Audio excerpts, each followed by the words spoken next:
نگاه به تاریخ روزگار و کشفیات های یکی از سرآمدان علم تاجیک. اکادمیک تیزینگاوزن بیان میکند که در شرق و غرب تاجیکان داوران علم و فرهنگند. نابغه‌ای که دانش‌های استرونومی را رشدی همواره بخشیده است.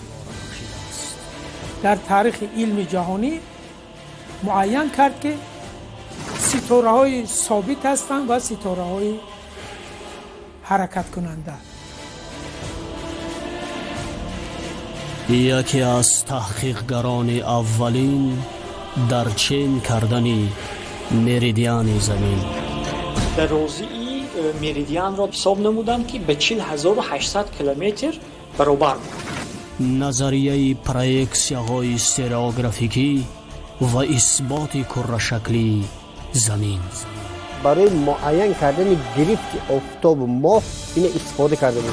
دانشمندی که از نادرترین کارهای معماری به او مربوطند.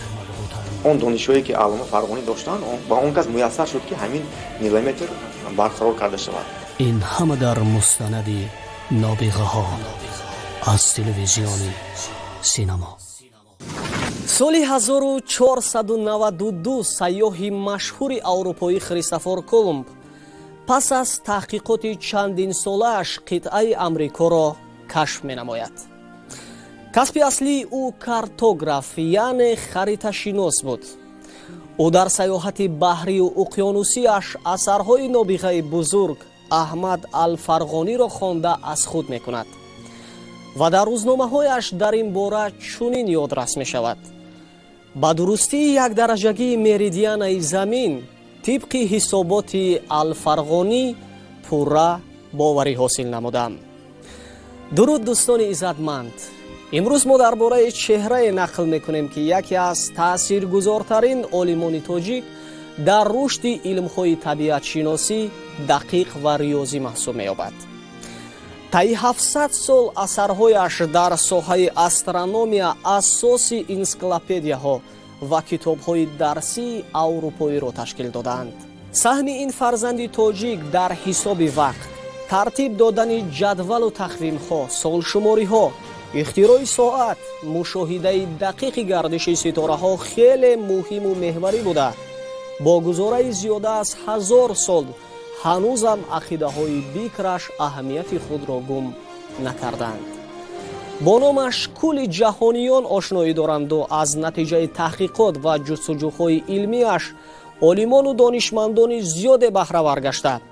عصر نوح را در خطر دیگر نماینده علمی تاجیک محمد موسی الخوارزمی عصر نوگانی های الفرغانی می دانند. ابوالعباس احمد ابن محمد ابن کثیر فرغانی دانشمند نامآور تاجیکی در شرق با تخلص حاسب یعنی ریاضیدان و در غرب همچون الفراگانوس معروفیت دارد.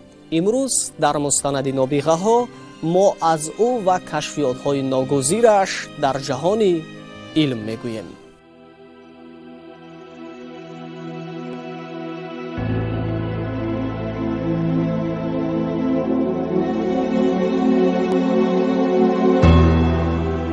علم از طول تاریخ تا به حال جهت پیشرفت ذهن و رشد تمدن قوم و ملت‌ها جایگاه خاصی داشته، همچون ارزش بزرگ بشریت محسوب می‌یابد.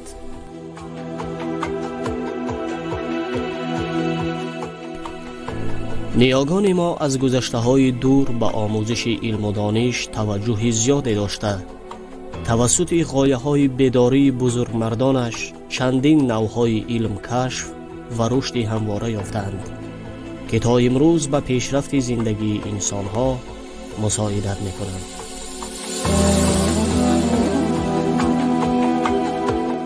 محض کلانترین مرکزهای علمی نیز در قلمرو سرزمین‌های تاجیک نشین جای داشتند که یکی از گهواره‌های تمدن علم و فرهنگ در ردیف سوخت، خوارزم، مرو و باختر فرغانه به حساب می رفت که در سرچشمه‌های تاریخی با نام‌های دوند، باخن، فیخن و پالان و پرکنه یاد می شود. آسیای میانه که امروز تاجیکستان، ازبکستان، ترکمنستان، قرقیزستان پره و جنوب قزاقستان را شامل است، وطن اصلی تاجیکان است. خود کلمه واژه فرغانه از اوستایی، از ریشه فر گرفته است. فر دو معنا دارد، یکی روشنایی نور، دیگر شکوه و شهامت و بلندی فراب. و در کتاب مورخ مشهور یونان قدیم که با لقب پدر تاریخ معروف است، گرادوت فرغانه را در شکل پرگانه آورده است که معناش میان کوه‌ها.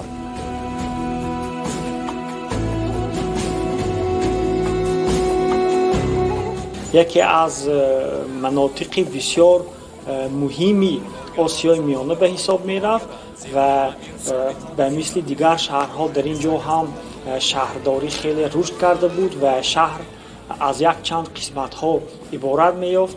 یکی شهرستان، دیگری رباط و جایی که دهقانی و مردم عادی زندگی می کردند.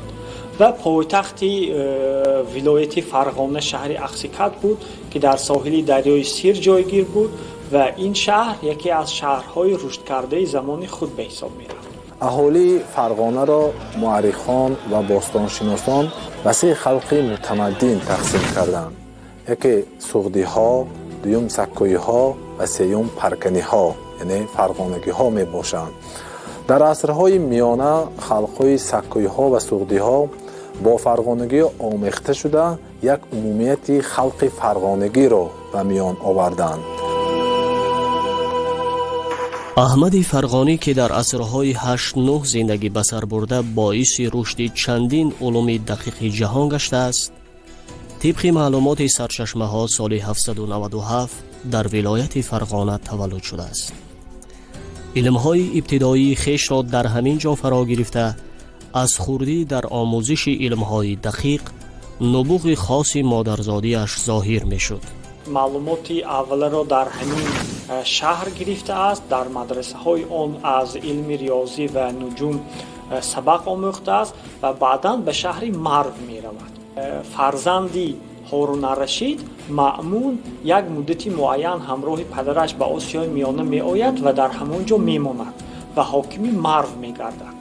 و وقتی که حاکم مرو می شود، یکی از وزیران و مشاوران مأمون این ابوالعباس افضل ابن سهل سرخسی بود، یعنی یک مردی تاجیک از شهر سرخس و همین سرخسی استرونوم بود و برای جمع آوردن منجمان و عالمان ستاره‌شناس و ریاضیدان در اطراف مأمون سهم بسیار ارزنده دارد و همین مشورت او به المأمون کار داد که او تواند در مرو یک حاکمیت خود را برقرار نماید، عالمان بزرگ را در اطرافش جمع نماید و بعداً در جنگ به برادرش غالب آمده خلیفه سلاله عباسیان گردد. کراچکوفسکی یکی از شخصیت معروف شوروی میگوید که درباره احمد فرغانی اندیشه است که دو فرغانی وجود دارد، یکی ابوالعباس احمد ابن محمد فرغانی، یکی محمد ابن کثیر فرغانی.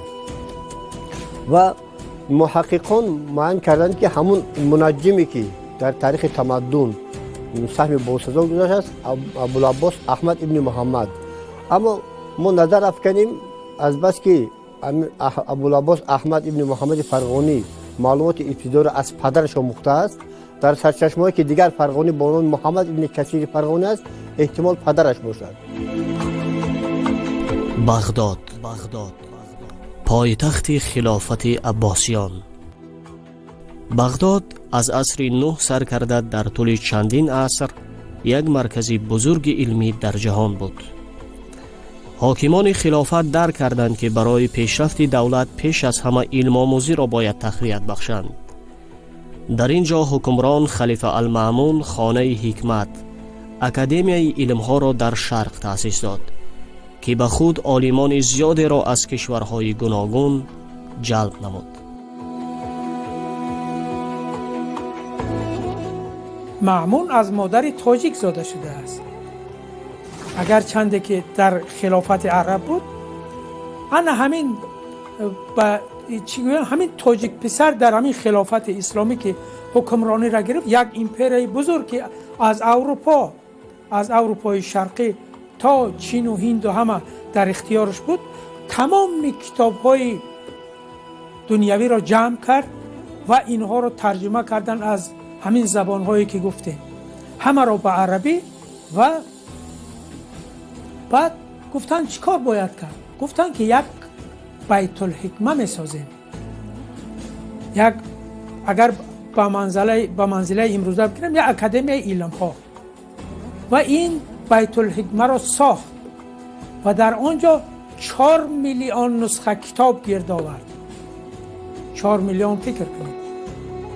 علم ها یک قسم با خواهش خود می آمدن، یک قسم رو تکلیف میکردن با کدام راه؟ با راه اون که با آنها شرایط میکردن، یعنی که دستگیری میکردن، معاش های خوب میدادن، زیستی آنها رو تامین میکردن. حتی یک معلوماتی هست که با اون علمانی که کشفیات های نادر میکنن، در وزن همون کتاب های آنها با طلا آنها آن را قدردان میکردن برابر با وزن آن کارهایشان.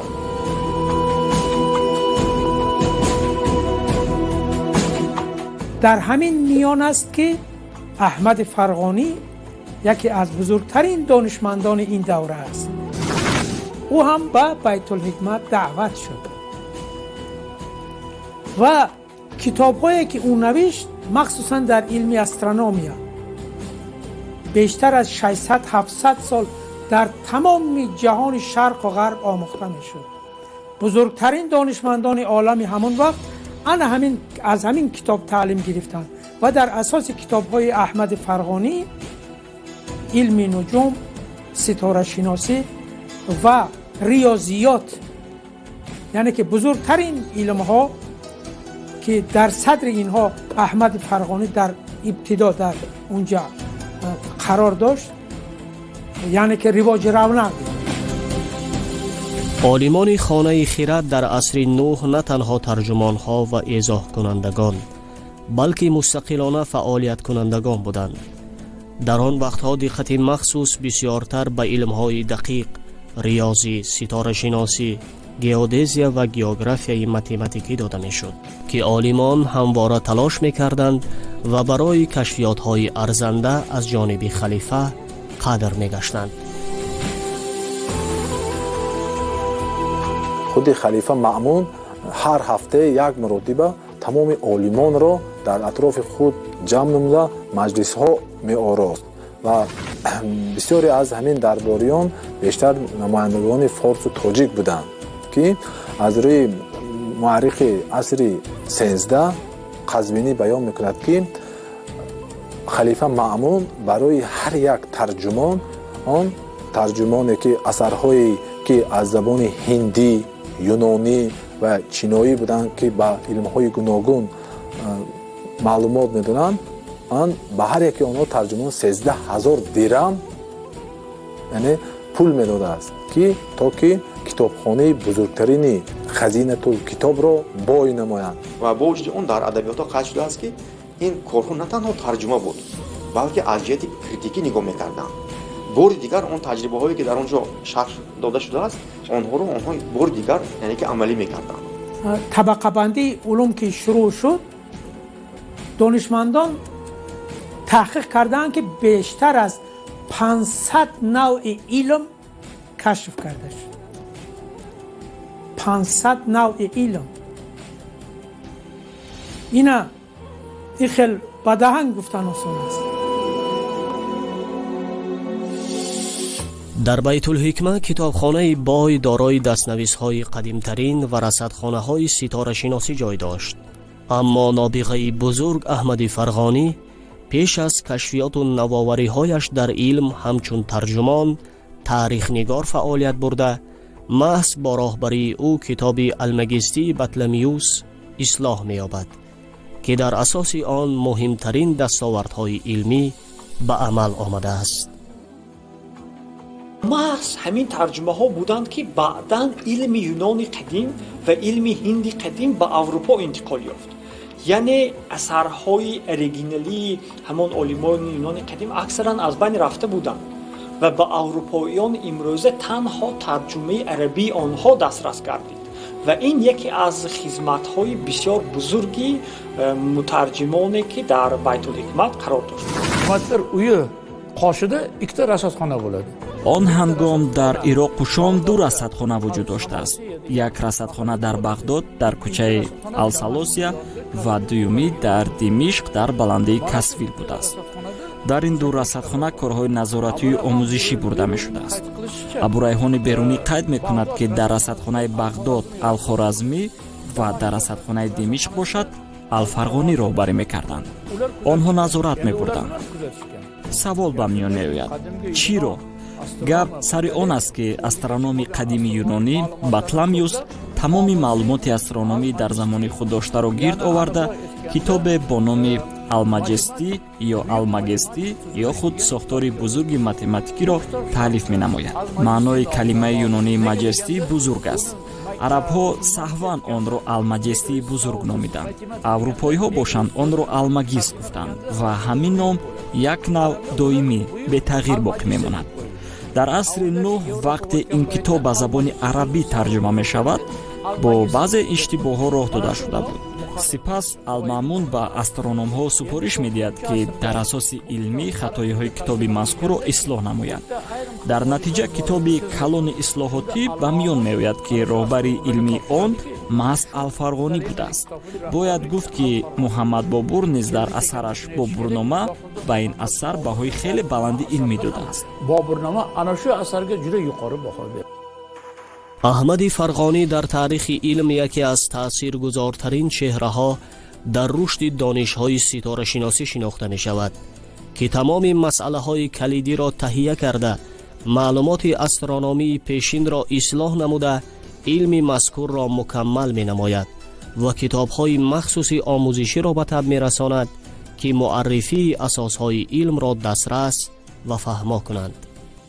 ҳар шабонарӯз тақрибан 12 дараҷа тағйир ёфтани қамарро собит кард ки агар як моҳро чӣ гӯем ба 360 дараҷа баробар мешавад ва он то дараҷаи дақиқ муайян кард ки он берунӣ аз ӯ ёд мекунад ва берунӣ ки мо медонем дар илми ситорашиносӣ бузург аст аз фарғонӣ омӯхта буд. аввалин маротиба дар таърихи инсоният доир ба ҳаракаткунанда будани офтоб маълумот доданд. яъне ки то ин вақт мо медонем ки назарияҳои гуногун буданд. ин геоцентрӣ, яъне ки замин дар марказ аст ва гелиоцентрӣ, яъне ки офтоб дар марказ аст. вале аллома алфарғонӣ аз ин тадқиқотҳо низ боз чуқуртар яъне ки омӯхтанд ва исбот карданд ки дар навбати худ офтоб низ ҳаракат менамояд. ва ҳоло мо аллакай ба хубӣ медонем ки ба ғайр аз он ки офтоб ин маркази системаи офтобӣ аст ва ба кулли системаи офтобӣ дар атрофи маркази галактикаи мо давр мезанад.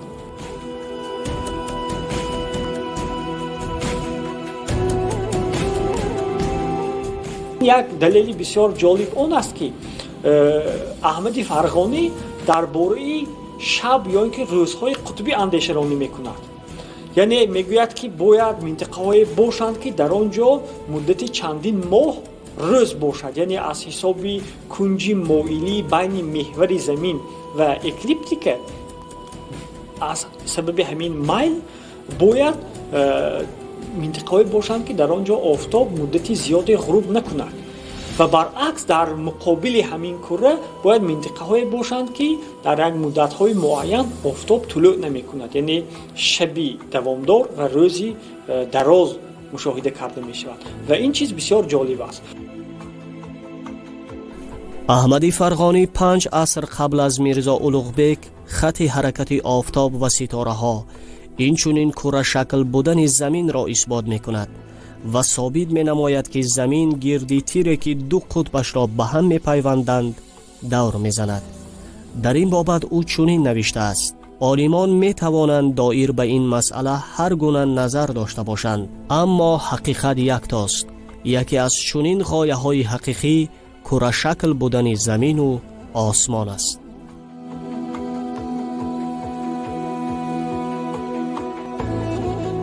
оид ба курашакл будани сайёраи замин ҳанӯз асри 6 пеш аз милод маълумотҳо буданд, лекин исбот накарда буданд.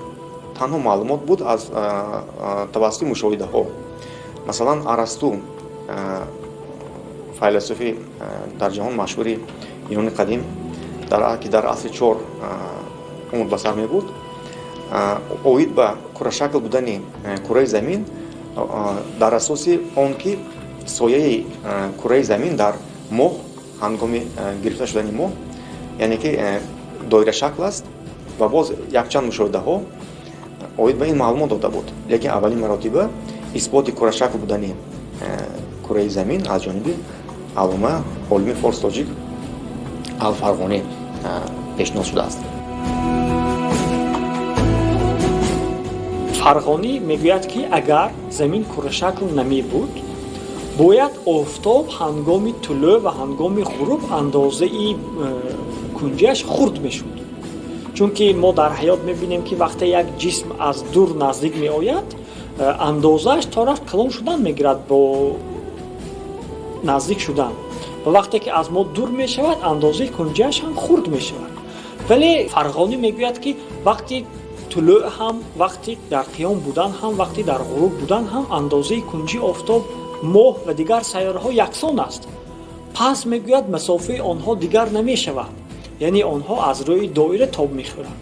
ва як сабаби дигари курашак будани замин он аст ки ҷирмҳо вақте ки дар шаҳрҳои нисбатан дар шарқ ҷойгир буда барвақттар тулӯъ мекунанд, дар минтақаҳои ғарбӣ дертар.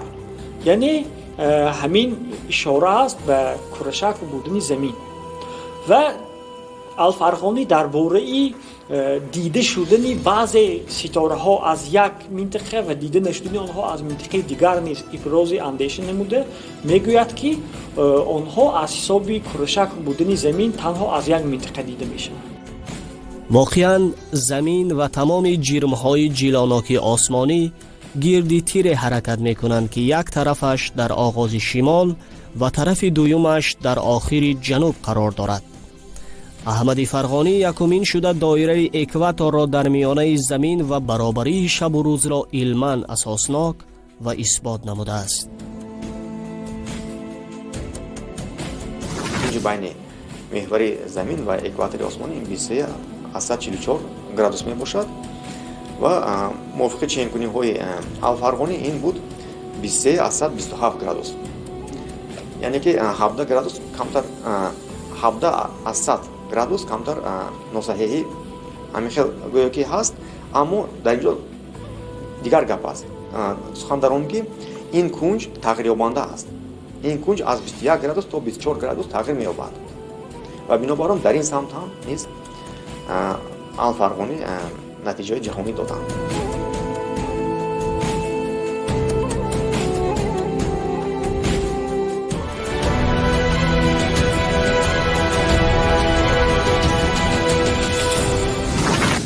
саҳми Аҳмад Ал-Фарғонӣ дар илми нуҷум беқиёс аст.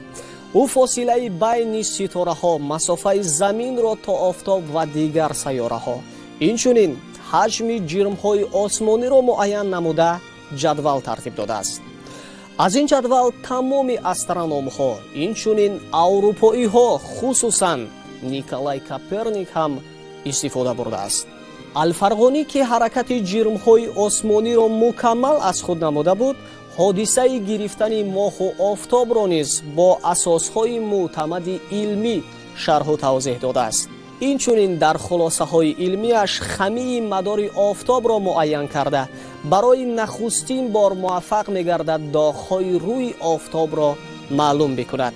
ҳамзамон мавҷудияти нуқтаҳои офтобро кашф карда, гирифтани онро ки соли 832 ба амал омада буд, пешгӯӣ менамояд. асари ситорашиносии ӯ, китоб фи усули илма нуҷум, яъне китоб дар усули ситорашиносӣ, маъруфтарин асари ситорашиносӣ дар аврупои асрҳои миёна эътироф шудааст. ин асар дар асри 12 ду маротиба ба забони лотинӣ тарҷума гардида, минбаъд ба забонҳои дигари аврупоӣ тарҷума гаштааст. اعتبار این اثر در اروپای عصرهای میانه به حد بوده است که شاعر معروف ایتالیایی الیگیر دانته در مسحک الهی و ادیب مشهور آلمانی فریدریش شلر در نمایش سه‌گانه والنشتین از آن یاد کردند. ریاضیدان هلندی یاکوب گولیوس سال 1669 ترجمه نوی این رساله را با زبان لاتینی انجام داده آن را با نسخه اصل به نشر رسانیده است. جای افتخار است که تقریباً 5 عصر این اثر احمد فرغانی در اروپای عصرهای میانه دانشنامه ستاره شناسی محسوب گردیده. در این مدت به صفت دستور اساسی تعلیم ستاره شناسی در دانشگاه‌های اروپای غربی خدمت کرده است. سهم احمد فرغانی در برابر دیگر علم‌های دقیق در رشد همواره علم جغرافیا نیز خیلی نظررس و قابل اعتراف عالمیان می باشد. مورد ذکر است که تحقیقات‌های علمی استرونومی او به واسطه با جغرافیا رابطه دارند که خلاصه های جالب علمیش در رساله کادکس علمی ستارگان و اثر مقدمه به جغرافیا گردآوری شدند. در رساله کادکس علمی ستارگان الفرغانی جدول ابیکت های معروف جغرافی را جایگیر کرده آنها را به 7 منطقه اقلیمی از شرق به غرب تقسیم می کند و کوردیناته های دقیق را نشان می دهد. درباره 7 اقلیم مشخص با هر شهرش بیان کرده است. مثلا اقلیم چهارم که وطن تاجر خراسان است هر شهرهاش را بیان کرده است. با فرق از بطلیموس و دیگر علمانی که روی خط شهرها را می آوردند و آنها شهرها را از غرب به شرق روی خط می کردند، الفرغانی برعکس از شرق به غرب آنها را به ترتیب می در آورد و این اصول گروه بندی را بعداً البتانی در پیروی از فرغانی استفاده کرده است. مشهور فن تاریخچisi تاریخنگاری مشهور و عالم گنریخ زوتر در اثر خود استرونوم‌ها و ریاضیدان‌های بزرگ عالم اسلام شروع از سال 750 میلادی تا 1600 رویخط 528 عالمان نجوم و ریاضیدانان عالم اسلام را گرد می‌آورد. سپس با همین منبع تاریخنگار روچکا شناس می‌شود و قید می‌نماید که قریب کل عالمان این رویخط از حدود ماوراءالنهر، خراسان و فرغانه هستند. یکی از همین عالمان دانشمند نامی استرونوم، متماتیک، گئوگراف احمد الفرغانی بوده است که در شهر قوه قدیمه تولد شده است. در یکی از شهرهای ایتالیا دستنویس کولوم موجود است و آنجا نوشته شده است که من در سیاحت خودم دنیا را با 3 کشتی سانتا ماریا دور زدم و از خریطه آسمان الفرغانی استفاده بردم. Osman xarita الفرغانی Osman xaritasından foydalanılgan dastxati bor. در اساس کره شکل بودن زمین احمد فرغانی در زمان خود سالهای 832-833 میلادی در دشت سینجار قسمت شمال شام میان تدمور و عرقه در عمل چینکنی یک درجگی درازی مریدیانی زمین اشتراک می کند و این کشفیات علمی او را ابوریحان بیرونی در کتاب خود گیادزیا تصدیق می نماید. با آنها میسر می شود که اندازه کره زمین رو 3 برابر باز دقیق تر کنند. یعنی که اگر ایر تصفین 1% اگر خطا کرده باشد از آن علامه الفرغانی صفحه علامه الفرغانی یعنی که برابر است به 0.3%. درازی مریدیان را حساب نمودند که به 40,800 کیلومتر برابر بود و قیمت امروزی این بزرگی باشد 40,008 کیلومتر است. یعنی آنها اشتباهی آنقدر بزرگی نکردند و این صحیحیت طول 700 سال در اروپا صحیح ترین نتیجه های چینکنی باقی ماند. بعداً با کشف دستگاه های نو مردم توانستند که صحیحیت را زیادتر نمایند. و امروز با همین قدر اسباب های پیشرفته و چی تحقیق میکنن و میبینن که از تحقیقات های اونجا اندک فرق میکنه. فرض کردیم برای مساحت زمین مقایسه کردن از حساب های اون وقت با این وقت همگی یگان 15 کیلومتر فرق میکنه. یعنی که این قدر مساحت زمین را چین کردن که همین قدر است. همچون کارتوگراف در اثرهای خود شهرهای مشهور جهان و شرایط اقلیمی آنها را نشان داده به موجودیت قطعه نامعلوم در غرب عقیده رانده است. اون کس یکی از اولین ها بودن که یعنی که объект های قطعه های روی زمین رو اولین مراتب یعنی که نقشه بندی کرده بودن. یعنی که بسیار معلومات هست که قطعه هایی که در اون طرف کره زمین هست اون کس با واسطه حساب ها یعنی که پیشگویی کردن. اثرهای فراگیر جغرافی او نه تنها راهنمای مهم برای سیاحت کنندگان بحری بلکه زمینه اساسی در تحقیقات و کشفیات‌های بسیاری از عالمان گشتند. کریستوفر کولومب که 800 سال بعد از زمان او امریکا را کشف می‌نماید، اینچنین فرناندو ماگلان که بعداً تمام کره زمین را سیاحت می‌کند، در تذکره‌های خود می‌نویسند که حسابات احمد فرغانی در بابت سطح کره زمین به حقیقت خیلی نزدیک است. کریستوفر کولومب هنگامی سفرهایش به در بحرها از حسابهای الفرغانی خیلی وسیع استفاده می‌برد و هنگامی استفاده این حسابها به یک اشتباه راه می‌دهد. کریستوفر کولومب فکر می‌کند که الفرغانی از میل ریمی استفاده می‌برد.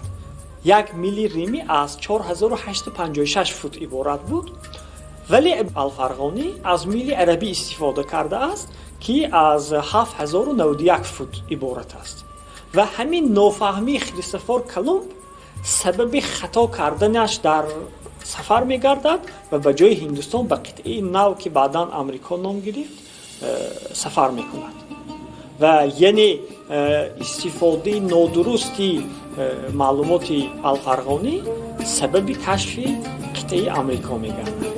خریطه شناس ایتالیایی امریگو ویسپوچی که در آخر عصر 15 به هندوستان کشف کرده کولومب رفته است، در یادداشت‌های خود اشاره می‌کند که در جنوب قطعه همان ستاره‌های را دید که الیگیر دانته در شعرهایش تصویر کرده است.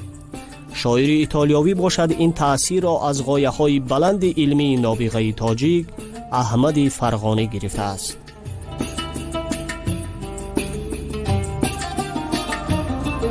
وقتی دانته در رسالش مصحف الهی از فرغانی و ابن سینا یادآور می شود که اون فرغانی درباره موجودیت اقلیمی که نام نداشت و ستاره ها در افلاک هستند، این دانته و کریستوفر کولومب با امریکا نسبت می‌دهند.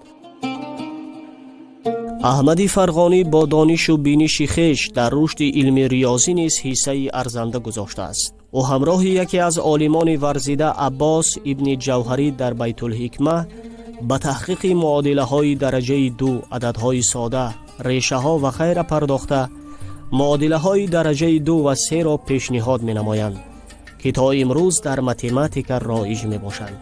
در این برابر او کشفیات های علمی ریاضیش را جهت پیشرفت کارهای استرونومیش انجام داده است. نیاگان ما ریاضی را با یک جایگی ستاره شناسی می آموختند و خاطری که برای حساب کردن سمت قبله هم حساب ریاضی در کار بود و خصوصا برای معاین کردن موقع جرم‌های آسمانی. در واقع احمد فرغانی درباره جرم‌های آسمانی که چطور اندازه زمین را به 3.1/7 تقسیم کنیم دیامترش حاصل میشد تا درجه دقیق معلوم کرده است که اینم از دستاورد ریاضی است. ما یاد داریم که مثلا عمر خیام برای معاین کردن موقع ستاره شناسی بینام نیوتن را کشف کرده بود. این بینام نیوتن چیزی متماتیکی است و تمام ستاره شناسا به متماتیک پیش نمی رفتند و دستاورد احمد ابوالعباس احمد بن محمد فرغانی در ریاضیات تنها در حساب جرم‌های آسمانی، موقع جرم آسمانی، اندازه زمین، اندازه بین سیاره ها استفاده شده است.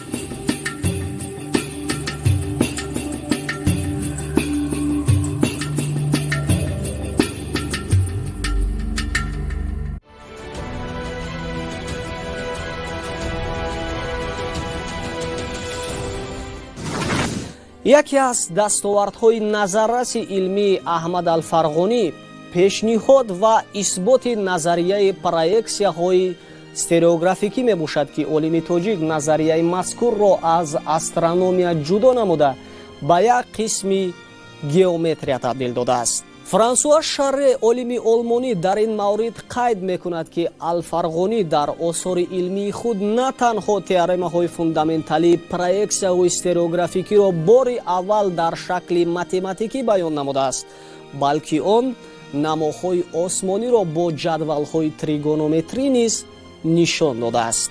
мавриди зикр аст, ки дар проексияҳои стереографикӣ пеш аз ҳама сфера гирифта мешавад.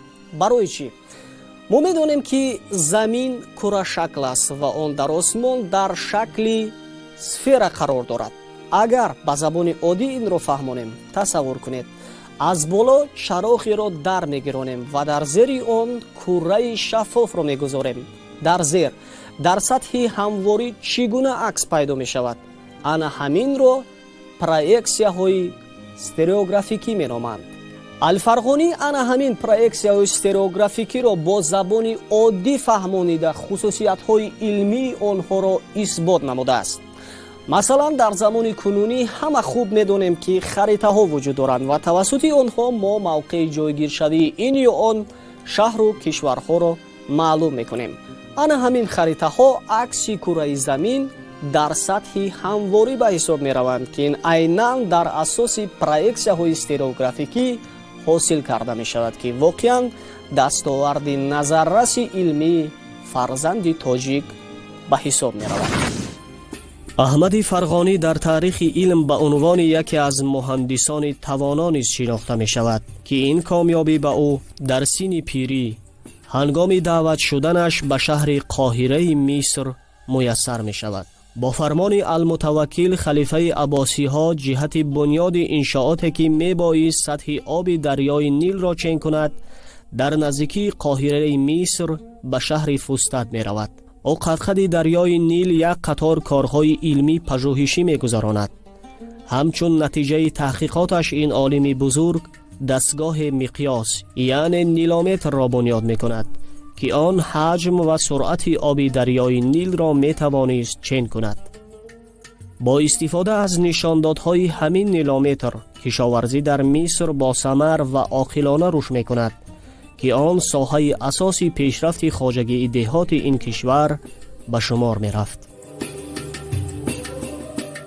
читар ки мо медонем, дарёи Нил дар қитъаи Африко аз ҷануб ба шимол ҳаракат мекунад ва ба баҳри миёназамин меравад ва аз ҷиҳати дарозӣ дар ҷаҳон ҷои дуюмро мегирад. 6852 километр дарозӣ дорад, зиёда аз 6900 километр ин танҳо дарёи Амазон аст. анакун барои чӣ ба ин нилометр яъне ки аҳамият медиҳанд, онро ҳамчун дастоварди таърихӣ яъне ки нигоҳ медоранд. аслан ниломер аз замонҳои фиръавнҳо вуҷуд дошт, аммо бузургтарин ва дақиқтаринашро бо сардории Аҳмади Фарғонӣ дар Қоҳира сохтанд, ки имрӯзам онҷо мондааст. ин таъмини бехатарӣ дар ҳаёт ва фаъолияти мардуми Миср буд, чунки мардум аз сабаби обхезии зиёд доимо зарар медиданд ва кишту кори онҳо, фаъолияти онҳо зери об мемонд. барои ҳамин ҳам донистани сатҳи дарёи Нил бисёр муҳим буд. Нилометр ин як иборат аст аз як чоҳе, ки аз сатҳи дарё пасттар аст ва дар ҳамин яъне ки чоҳ се қубур, тавассути се қубур обҳои зеризаминӣ ба ин чоҳ мерезанд ва ин қубурҳо дар сатҳҳои гуногун ҷойгир мешаванд. дар ин ҷо принсипи яъне ки зарфҳои пайваст дар физика истифода шудааст, ки як воҳиди махсус доштанд, яъне ки 16 воҳид об мебаромад.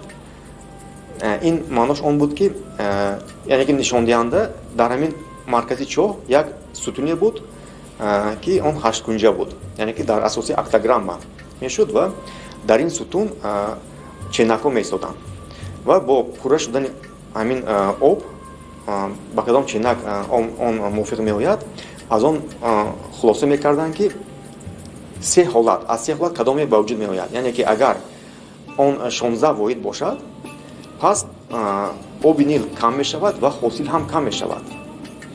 ва бинобар он мувофиқи ҳамин андозро ҳам паст мекарданд.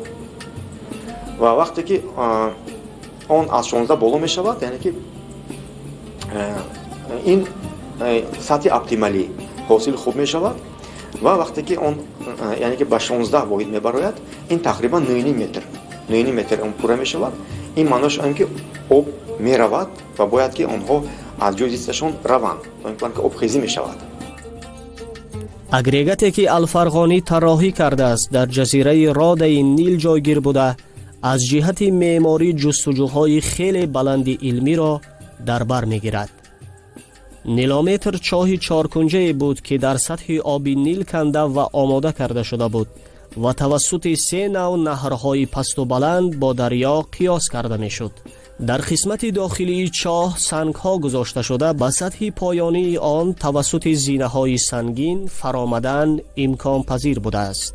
дар қисмати марказии иншооти мазкур як санги 8 кунҷа устувор гузошта шуда буд ва дорои 19 дараҷа будааст, ки ҳар кадомаш 54 сантиметр дарозӣ доштааст.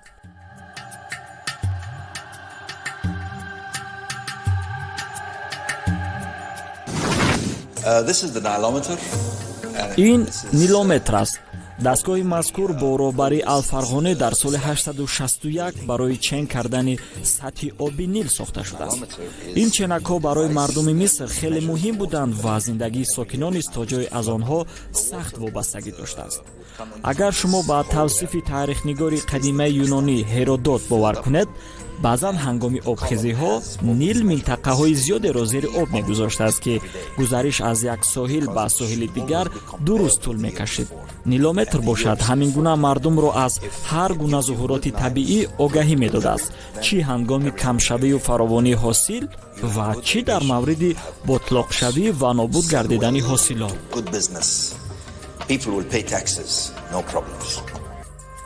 дар нилометр навиштаҷоти арабӣ вуҷуд доштааст ва он ҷо зикр шуда будааст, ки ин дастгоҳро бо роҳбарии маҳз Аҳмади Фарғонӣ бунёд намуданд. дастгоҳ хеле нафису дақиқ сохта шуда, ёдгорӣ аз ороишоти меъморӣ бой мебошад. маҳз чунин натиҷаҳои барҷастаи меъмории Алфарғонӣ заминаи муҳиме дар сохтани нодиртарин иншоотҳо гардида, ба як қатор муҳандисони дигар кӯмак карданд. хусусан ҳангоми сохтани сарбанди Асуан аз нилометри ӯ ба таври васеъ истифода бурданд. соли 1970 баъд аз ин зарурат ба ин нилометр намонд ва ҳоло ҳамчун як ганҷи таърихи он нигоҳ дошта мешавад дар Қоҳира.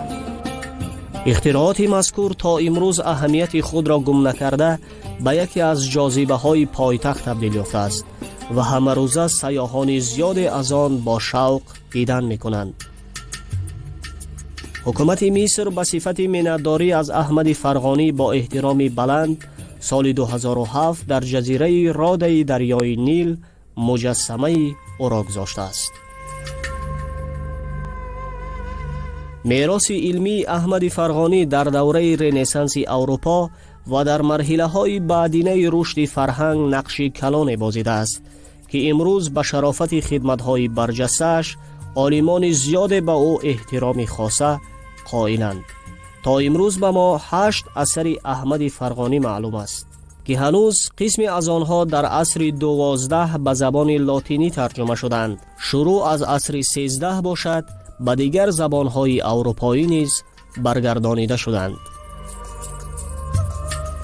китоби ҳаракати ҷирмҳои осмонӣ ва маҷмӯи ситораҳо мебошад, ки китоби аз ҳама машҳуртарин ва таъсиргузортарини ин олим аст. ин китоб тӯли солҳои 833-857 навишта шудааст ва соли 1135 аз тарафи Юҳанно аз Севилия ба лотинӣ тарҷума гардид ва ҳамчунин дар ҳамин аср соли 1175 Ҷерри Кремонӣ ин китобро дигарбора ба лотинӣ тарҷума кард ва ин асар то асри 15 то замоне ки региомонтан ном риёзидон ва астрономи машҳур ба миён омаду асарҳои илмӣ навишт, китоби машҳуртарини нуҷумӣ дар Аврупо буд. کتاب انسیکلوپدی یعنی کتاب همه جانبه استرونومی در اروپا بود و حتی بعض اون رو با نام کتاب تعلیمی یعنی چه میگم قلمداد کردن. نام احمد فرغانی پس از عصرها در دستنویس‌های آثارخانه‌های بریتانیا، فرانسه، ایالات متحده آمریکا، مراکش، مصر، هندوستان، آلمان، روسیه و دیگر کشورهای مترقی عالم حفظ می‌گردد. این دستنویس‌ها به یک چند زبان‌های دنیا ترجمه شدند و آنها در پیشقدم‌ترین آموزشگاه‌های ممالک مختلف عالم چون کتاب درسی استفاده شدند. عمل مذکور عین زمان نیز ادامه دارد. زیاده از 8 آثار الفرغانی تا زمان ما آمده رسیده است و در کتابخانه‌های مشهور امروز دنیا امروز حفظ کرده میشوند و هر یک عالم امروزی ما وظیفه دار است که تمام آثار الفرغانی را ما باید گردآوری کنیم و به نسل امروزی تاجیک از کشفیات و دستاوردهای این نابغه تاجیک پیشنهاد کنیم با زبان به واسطه زبان ادبی تاجیک این اثرها را ما ترجمه نماییم. یکی از کتاب‌های بسیار مهمی فرغانی کتاب کامل فی الاسطرلاب میباشد، یعنی کتابی کامل درباره اسطرلاب. دستخطهای این کتاب در کتابخانه‌های برلین، قاهره، لندن، مشهد، پاریس و تهران نگهداری میشوند و این کتاب را عالم روس سرگیو به زبان روسی ترجمه کرده است و همچنین ترجمه این کتاب به نیمیسی سال 1919 از طرف ویدمان صورت گرفته است و در سال 2005 ریچارد لارک این کتاب را به زبان انگلیسی ترجمه کرده است و هنگام ترجمه هم متن عربیش را نگاه داشته است و در پایانش ترجمه آورده است و بعد از آوردن متن عربی و ترجمه شرح‌های خودش را هم در این کتاب گذاشته است و در این کتاب درباره ساخت اسطرلاب، نمودهای اسطرلاب، طرز استفاده اسطرلاب و نظریه ریاضی ساختن دایره های اسطرلاب معلومات بسیار وسیع داده شده است و عالمان دیگری بعدینه از این کتاب به طور وسیع استفاده کردند، خصوصا آنهایی که اسطرلاب ساختند از جمله ابو ریحان بیرونی، ابو محمود خوجندی، القندی و دیگر عالمان اروپایی.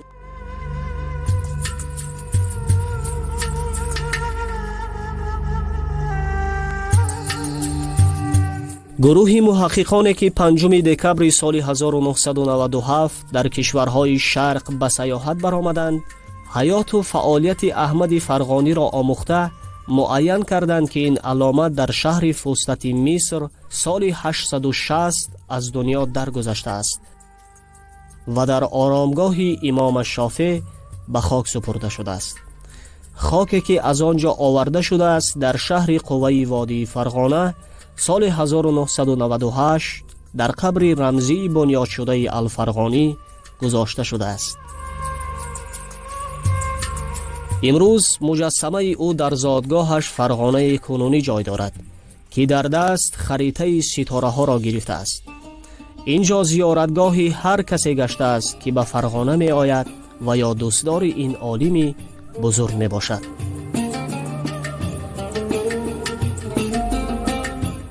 امروز فرزندای ملت تاجیک باید معتقد باشند که اینها می توانند در صدر علم قرار گیرند. البته امروز ما دانشمندایی داریم که در صدر جهانی هستند، اما اون علمای بزرگ جهانگیری که داشتیم هر کدامش به اصطلاح امروزه قریب یک اینستیتوت است، اینستیتوت تحقیقاتی. زکریا رازی یا که سینا یا که فرغانی یا که بطانی دیگر اون کارهایی که اجدادان فارس تاجیکی ما کردن در ساحه علم، این با نسل آینده یعنی که با ما و نسل‌هایی که بعداً میشوند به اینها یک اشاره است که یعنی که این علما در همین سرزمین زندگی کردند و این گنفوند نسل به نسل میگذرد ва онҳо аз ҳамон қарни асрҳо ба мо нигоҳ мекунанд ва мегӯянд ки мо тавонистем, шумо ҳам метавонед.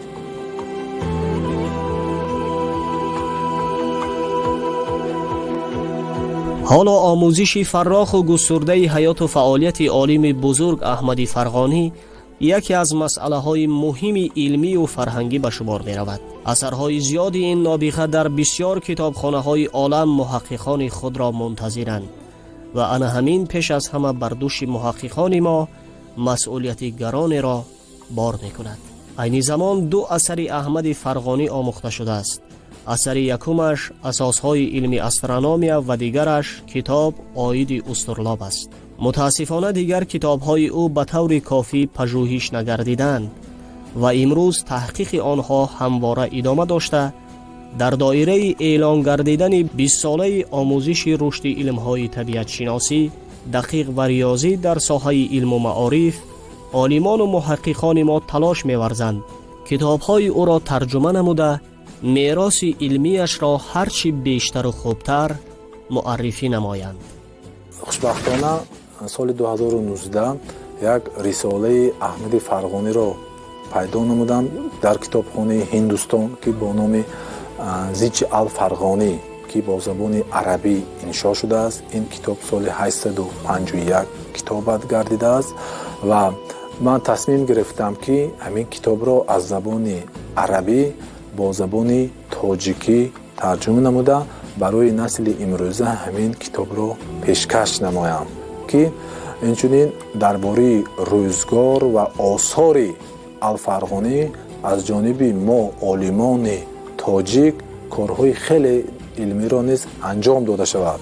имрӯз шумо бинед ки осори донишмандони мо ғарбро дар ҳар як дақиқу дар ҳар як сония диққати онҳоро оварда истодааст ва мо бошад аз онҳо ҳам вазифадор карда шавем ки бештару бештар ин осори нобиғаҳоро боз ҳам ба кашфиётҳои онҳоро ба ҷаҳони ғарб пешкаш кунем.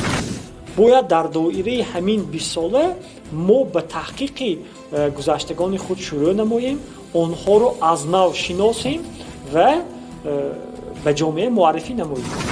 Фарғона, Суғ, Бохтар ино гаҳвораҳои тамаддуни тоҷик ҳастанд. Марв ва инқадар фарзандони доранд ки садҳо нафар, ман фикр мекунам касе ки бо таърихи илм сари кор дорад аз медонад ки садҳо нафар мисли Фарғонӣ ҳастанд ки дар пешрафти илмҳои риёзию табиӣ саҳм гузоштанд. номи ӯ ба ҳеҷ ваҷ аз лавҳи хотир фаромӯш нахоҳад шуд. имрӯз дар дастовардҳои илмие ки дар олами шарқу ғарб дида мешаванд мероси ғании ӯ мавқеи хосае доранд ва ин албатта боиси ифтихори мо меросбаронаш мебошад.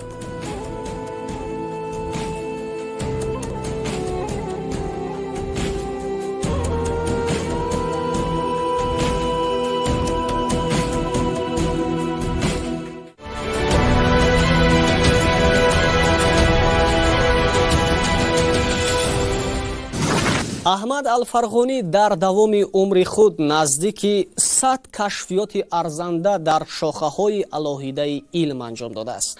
ӯ тавонист астрономияро рушди ҳамвора бибахшад ва барои шавқмандон китобҳои алоҳидаи омӯзиширо ба таб расонад ки то имрӯз мавриди пажӯҳиш ҳастанду дар китобхонаҳои бузурги аврупоӣ нигаҳдорӣ мешаванд. ҳамчунин ба ҳайси комёбтарин муҳандис низ дар таърих эътироф мешавад ки далели ин ҳама то ба имрӯз пойбарҷо мондани нилометри ӯ мебошад.